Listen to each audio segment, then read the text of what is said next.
September மாதத்திலே கர்த்தர் உங்களுக்கு கொடுக்கிற நல்ல வாக்குத்தத்தம், உங்கள் வெட்கத்திற்கு பதிலாக இரட்டத்தனையாய் பலன் வரும்.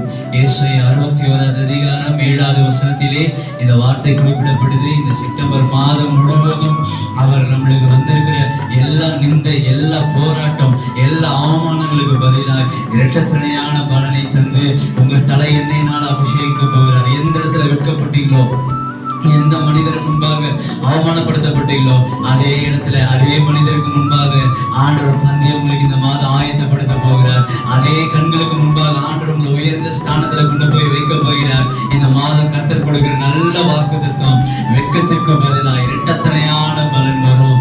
அன்னாலை குறித்து பார்க்கிறோம், அநேக போராட்டம், அநேக வார்த்தை, ஆனால் ஆண்டவர் அவரை உயர்த்தினார். எல்லா சூழ்நிலிருந்து, எல்லா வார்த்தையிலிருந்து உயர்த்தினார். சாமுவேலை போல ஒரு ஆசீர்வாதத்தை ஆண்டவர் இந்த மாதம் உங்களுக்கு கொடுக்க போகிறார்.